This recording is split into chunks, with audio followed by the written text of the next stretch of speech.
안녕하십니까. 지금 우리 주식은의 송프로입니다. 오늘은 2026년도 8월 12일 수요일이고요.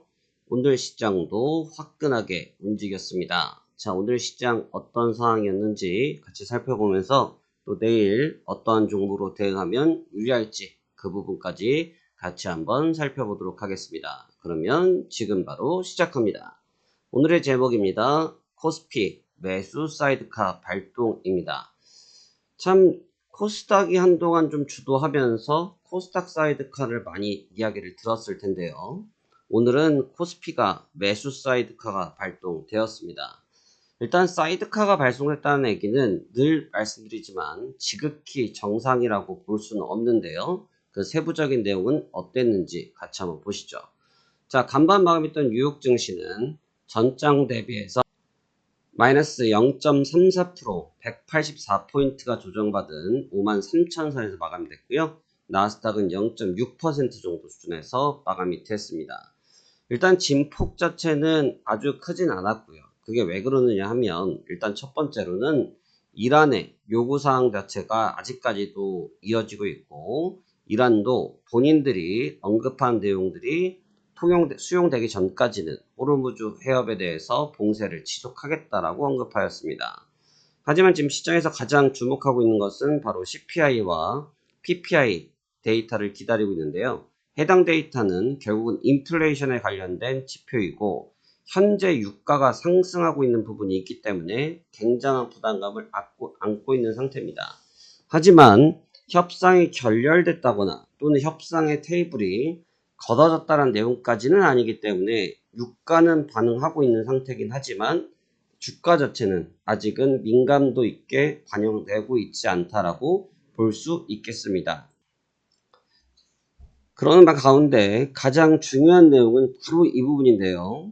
엔비디아가 미국 자산운용사들과 함께 5천억 달러의 자금 동원에 대해서 이야기가 나왔는데 잠시 뒤 이 내용도 깊이 한번 다뤄보도록 하겠습니다. 채권 쪽은 재차 좀 조정을 받으면서 약보합권에서 마감이 됐고요. 지난 전일 상승분을 모두 반납한 가운데 혼조세 속에서 마감이 됐고 일단 이 부분도 CPI랑 PPI 데이터가 내일까지 나오기 때문에 내일 데이터 정도까지 확인해줘야 큰 변동성을 확인할 수 있을 것으로 추정이 됩니다. 유가입니다. 유가도 3일 연속 상승하면서 83불까지 치고 올라오는 모습이고요. 유가가 이렇게 강세를 취하고 있는 모습을 놓고 볼 때 확실히 중동 불안감들이 여전히 시장에 팽배하다는 것을 우리가 관측할 수 있는 요소이고 호르무즈 해협을 열지 않겠다라는 강경한 이란의 태도에 현재 시장은 아주 강하게 긴장하고 있는 것으로 보입니다. 문제는 국제유가가 상승하게 되면 결국은 생산자 물가와 소비자 물가에 전가되어지는 부분이기 때문에 해당 부분을 인해서 아마 소비자 지표와 생산자 물가 지표의 변동이 있을 가능성이 아주 높습니다. 그렇게 되면 어떠한 문제점이 생기냐면 단순하게 금리가 올랐다, 금리가 올랐기 때문에 금리가 올라갈 가능성이 높아지게 되고 연준이 금리 정책을 변화시키는 것은 시장 참여자들로 하여금 시장 자금의 움직임을 제한시키는 요인이기 때문에 그 민감도가 높다라고 우리가 평가할 수 있겠습니다. 자, 이 부분이 가장 중요할 것 같습니다. 엔비디아가 골드만삭스 등 6개 금융기관과 709조 원, 5천억 달러에 대한 투자 기금인데 이게 지금 보면 젠슨왕이 했던 얘기인데 고객들에게 매력적인 금리로 자금을 제공할 것이라고 언급을 했습니다. 여기서 고객들이라고 하는 것은 일반 소매가 아니고 B2B, 기업과 기업에 대한 관점인데 젠슨학이 매출을 늘릴 수 있는 방법 한 측으로도 생각한 게 이런 것 같습니다. 어차피 엔비디아에서 만들고 있는 칩은 사용해야 되는데 그 칩의 가격이 비싸지 않습니까? 근데 이제 그 부분을 비싼 가격을 내릴 수도 없죠. 젠슨학 입장에서는. 그럼 이제 그것을 사고 싶은 기업들은 많은데 그걸 살라고 하니까 비싸니까 엔비디아와 같이 주도하고 있는 미국의 6개 주요 금융기관에서 대출을 해주는 거죠. 담보대출 해주는 겁니다.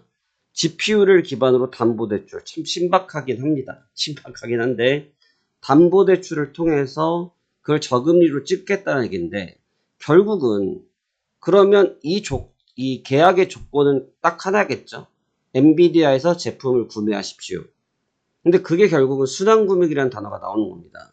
그러니까 그렇게 되면 실적 자체는 엔비디아로 찍혀서 당연히 엔비디아의 실적이 상당히 좋게 나타날 수밖에 없겠죠.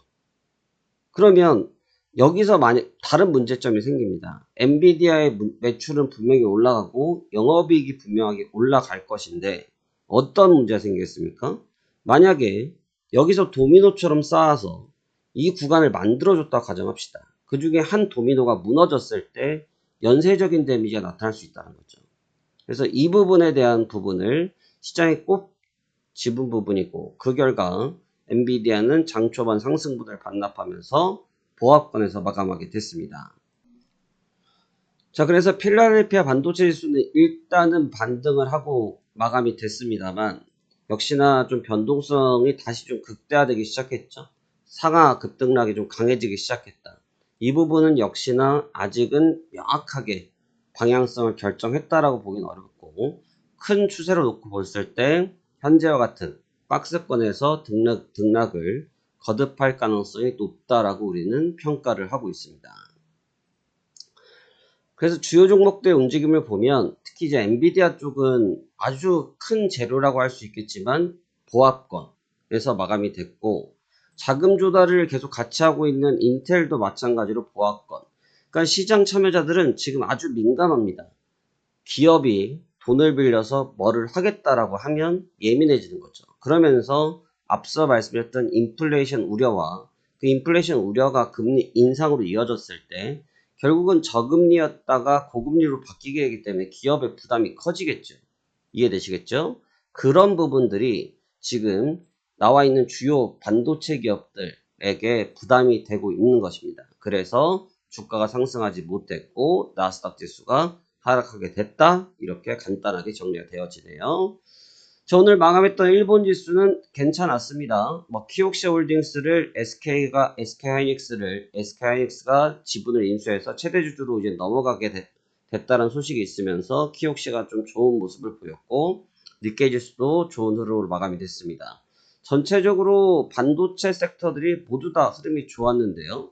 일단 일본 쪽의 주가 흐름들은 상대적으로 우리나라보다는 좀 더 견고하게 올라오는 것 같습니다. 우리나라는 앞서 서두에 말씀드린 것처럼 워낙 급등락이 심하고 이게 매도 사이드카 아니면 매수 사이드카 이 정도 분위기가 되다 보니까 사실 좀 부담스러운 투자 위치라고 할 수 있는데 일본은 차근차근 쌓아가고 있기 때문에 그 흐름이 다른 때보다는 견조하다라는 말씀을 드릴 수 있겠네요. 자, 환율 시장 역시 크게 변동 없었고요. 1411원, 1417원 정도. 이 환율은 제가 어떤 말씀 드립니까? 박스권이기 때문에 눈에 띄게 체크할 부분 없다. 그 의견 동일합니다. 자, 우리나라 지수가 오늘 좀 중요한데요. 오늘 우리나라 지수는 다시 한번 손바뀜이 있었습니다. 코스피가 전장 대비 3.68% 급등, 코스닥이 0.12% 상승하면서 반도체가 위주를 내서 시장이 상승을 했는데 제가 어제 말씀드렸던 거죠. 코스피의 지금 가장 취약점은 유동성이 너무 미약하다라는데 그 미약한 유동성을 외국인 투자들이 오늘 채워줬고요. 2조 8천억이 유입이 되면서 시장 수급을 단단하게 해줬습니다. 그래서 결과적으로 이런 결과가 코스피 매수 사이드카를 발동하게 되었다. 우리가 정리할 수 있겠고요. 그러니까 지금 코스피와 코스닥이 동반해서 가지를 못하고 있습니다. 이게 동반해서 가지 못하고 있고 꼭 하루는 누가 강하고 하루는 누가 약하고를 반복하고 있는데 솔직히 좋은 모습은 아닙니다. 주가가 그냥 올랐으니까 좋았다라고 표현을 할 뿐인 거지 이러한 동작은 아주 건강한 모습이라고 말씀드리기는 좀 어려움이 있네요. 왜냐하면 시장이 자금이 어느 한쪽에 일본처럼 딱 앉아있는 게 아니라 여기 갔다 저기 갔다 여기 갔다 저기 갔다 하는 뜻이거든요. 그렇게 자금이 움직인다는 얘기는 그만큼 시장이 위협도가 많다고 느끼는 투자자들이 많기 때문에 자금의 회전을 굉장히 빠르게 한다는 겁니다. 주식 투자를 하루짜리 단타로 보고 있다는 거죠. 그렇기 때문에 흐름상 봤을 때는 매수 사이드가 좋았을지 모르겠지만 과정과 전체적인 흐름은 좋지 못했습니다. 또 하나는 코스피가 매수 사이드가 발동됐던 5%대가 들어간 이후 오히려 고점을 찍고 밀려버렸죠. 이 얘기는 무슨 얘기냐면 예전에는 매수 사이드카가 발동되면 더 갈 거라는 막연한 기대감이 있어서 추격하는 사람들이 더 많았다라고 하면 지금은 방어하는 사람들이 더 많아졌다는 얘기죠. 그만큼 시장의 느낌, 시장의 텐션이 달라졌다는 것을 반증하는 데이터가 되겠습니다. 그래서 오늘 코스피는 2조 8천억 외국인들이 땡겨줬고요. 5,200억 기관들이 따라왔는데 개인 투자들이 반등하면서 던진 3조 원 정도 매물 저는 잘했다고 봅니다. 이게 결과적으로 어떻게 될지 모르겠지만 어찌됐든 지금은 단기 대응을 이렇게 빠르게 하시면서 현금 비중을 높이게 가져가는 것이 좀 더 유리한 장세라고 표현을 할 수 있겠고요. 그러면서 참 어떻게 보면 개인 투자들이 학습 효과인지 영리하신지 모르겠지만 오늘 코스피가 강했으니까 내일은 코스닥이 강할 수 있다 이런 신념이 있나요? 정확하게 10분의 1 되는 자금이 코스닥으로 타고 들어와서 매수한 모습 저는 잘했다고 평가하고 있습니다. 그래서 외국인들은 오히려 반대로 코스닥에서 매도, 그 다음에 기관 역시 코스닥에서 매도를 하면서 수급적으로 정체적 형상을 보였고요. 하지만 외국인 투자들이 코스피를 좀 단단하게 만들어줬다는 것은 좋아 보입니다. 제가 어제 바로 이 그림을 놓고 말씀드렸죠. 이 구간대가 지금 막상 볼 때는 좀 약하긴 한데 이러한 완충 구간이 있기 때문에 우리 지수는 더 갈 수 있다라는 평가를 해드리지 않았습니까? 바로 그 부분이 잘 만들어졌고요. 그럼으로써 바로 오버슈팅을 받아줬는데 이 구간에서 어느 정도의 시간적 구간, 그 다음에 가격적 조정을 충분히 받고 슈팅을 걸어준 모습이기 때문에 전혀 나쁘다고 보이지는 않습니다. 하지만 방금 말씀드린 것처럼 수급이 워낙 오락가락한 상태이기 때문에 오늘 좋았지만 내일 이탈될 수 있다는 것 대비해 줘야 되겠고요. 코스닥이 왜 강하다는 얘기를 계속 드리냐면 코스닥 지수는 별 볼 일이 없지만 지수 흐름 봐보십시오. 안 무너지지 않습니까? 이 구간대가 워낙 강력하게 만들어졌기 때문에 쉽게 안 무너지죠. 그래서 오히려 체력적인 면이나 그 다음에 시장이 만들어진 데이터의 근거를 놓고 볼 때는 오히려 코스피 쪽보다는 코스닥 쪽이 훨씬 단단하다. 훨씬 더 단단하다라는 말씀을 드릴 수 있을 것 같습니다. 그래서 좀 잘 만들어진 그림인 것 같고요. 이렇게 계속 간다라고 하면 코스닥이 조금 더 위에 있는 시장 형태를 유지할 가능성이 높겠다라고 저는 평가를 하고 있습니다. 이 점 한번 참고하시면 좋을 것 같고요.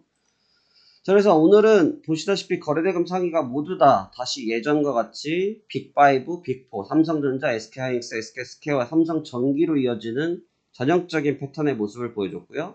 상대적으로 코스닥이 좀 처지는 맛이 있었긴 했지만 순환매적인 관점에서 볼 때 잘 됐다, 좋았다 이 정도로 표현하면 되는 장이었던 것 같습니다. 그래서 오늘 대신 저희 쪽 종목 수익이 어제도 그렇지만 그렇게 크게 올라오진 못했고요. 미세하게 3.8%, 한 2%대 이 정도에서 수익들을 잘 마무리 질 수 있었네요. 오늘은 역시 마찬가지인데 다소 조금 약한 가격이 조금 저렴한 쪽으로 다시 한번 돌려보고요. 3액제약이고요. 5,300원 300원 기준 4,000원 이탈시 관심 제외 7,200원 기준 되겠고요. 오텍입니다. 2,200원이고요. 1,730원 이탈시 관심 제외 3,000원까지 볼 생각이고 아미코젠 1,000원이고요. 820원 이탈시 관심 제외 1,400원 돌파시 추가 상승 기대하고 있습니다. KX하이텍이고요. 1150원이고요. 980원입니다. 1600원 돌파시 추가 상승 기대해보고요. 아진 엑스텍이고요. 7000원이고요. 5700원 이탈시 관심 제외 9900원 되겠습니다. 시장은 느느이 말씀드리고 있지만 포인트를 정확히 봐야 합니다. 오늘 올랐다고 해서 내일 오르는 것 아니고요. 오늘 빠졌다고 해서 내일 오르는 것이 아닙니다. 시장에 그려져 있는 그림, 시장의 그림을 그리는 화가라고 불리는 레이저들의 그 움직임, 그 사람들이 그리고 있는 포인트를 정확히 읽어야 우리가 시장 흐름에서 놓치지 않고 잘 잡아낼 수 있을 거라고 확신되어지네요. 여러분들이 투자가 좀 더 쉬워지셨으면 좋겠습니다. 여러분들의 계좌가 더욱 단단해지셨으면 좋겠습니다. 그런 도움이 필요하시다고 하면 언제든지 영상 하단의 링크를 통해서 문의 남겨주시면 저희가 성심성의껏 도움드리도록 하겠습니다. 오늘도 너무 수고 많으셨습니다. 감사합니다. 송프로입니다.